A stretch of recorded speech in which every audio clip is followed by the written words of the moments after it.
Hi, and welcome back to Purple Collar Life. It is another rainy day here, end of December. Happy New Year to all of you who will be celebrating tonight and the next few days. I'm not exactly sure when this video will be coming out, but in today's video, we're going to use the MS261C to do something a little bit different. You've seen me cut up a lot of cherry, cut, split, stack, oak, cut, split, stack, maple, cut, split, stack. Today, we are cutting up hickory. And hickory is one of the more hardwoods of the Pennsylvania hardwoods to cut. In fact, we chose hickory as our flooring in the house, partially because when you look out the back window of the house, you see that hickory hardwoods in the woods behind us, but also because we have Olive, a Great Dane, and she's not a lightweight dog. She's got big paws, big claws, and when she decides that she's gonna get a case of the zoomies in the house, she can scrape up hardwood pretty good. So the hickory hardwood is the hardest of the hardwoods that we were looking at, cherry, oak, hickory, and maple for flooring in our house. And again, we chose cherry, oak, hickory, and maple mainly because of the woods that we see behind our house. We thought it would be really nice to have the actual Pennsylvania hardwoods from behind our house as flooring. So we chose hickory as that hardest floor option for in our house. It's held up really well.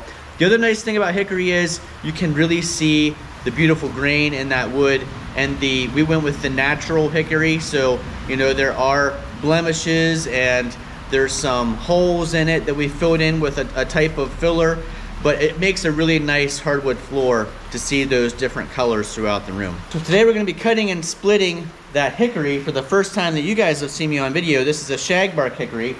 But first, I needed to touch up the chain, so you saw me do that with the Stihl 2-in-1 tool. That has been a great tool for me to learn how to properly sharpen a chainsaw. I might be like Jay at the point where it'd be faster for me to just use a file. The 2-in-1 does have a lot of extra pieces for when you're going the other direction that kind of sometimes it gets bound up, or it's a little bit more difficult once you know how to sharpen the chain. It slows you down a little bit having that whole framework as part of it.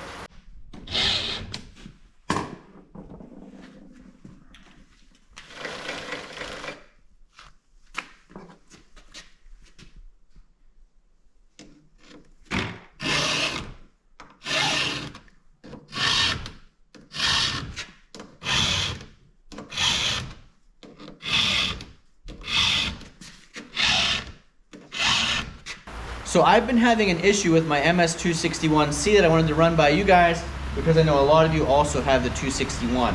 Wherever I set this down overnight or for a couple days, I get a bar oil leak spot. So if I leave it in the case, my case ends up with a layer of bar oil all across the bottom.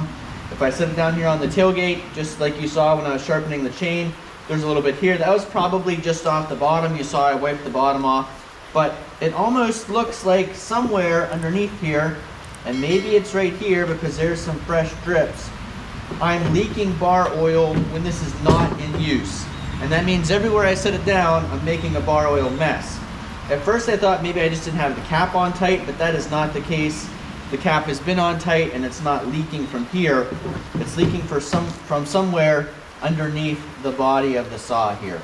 So if you guys know where I should look or what I should do, or if you think I should just take it back to the Stihl dealership, it would be under warranty. Obviously, it's brand new.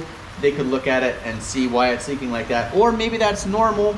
It just hasn't happened to me before with my MS290 or my MS271 that it leaks whenever I put it down. Since it is raining out, we're going to go ahead and start this up and let it warm up here in the garage before we get outside. The temperature is about 48 degrees right now with rain showers. So we'll do as much as we can here in the garage before we go out in the rain and cut at that hickory.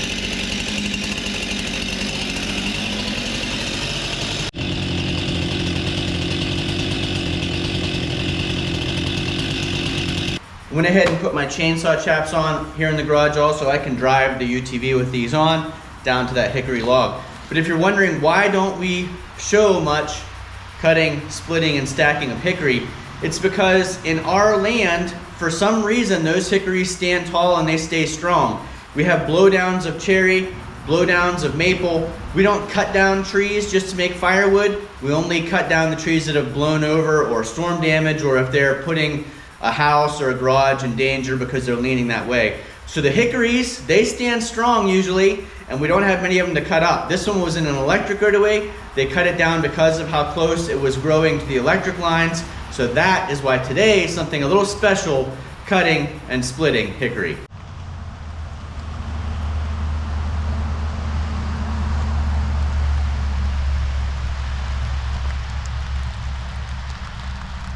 Like I said, this is a rare treat to be cutting up some hickory. We're not going to be cutting these long poles, but we are going to be cutting these chunks that are off to the side. You can see we've got a couple here. And then we have all this laying down here. This is all just going to be firewood, so we're going to cut it today, fill up the back of the Ranger, and we'll take it up and split it.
You can see the grain even in those end cuts of the wood.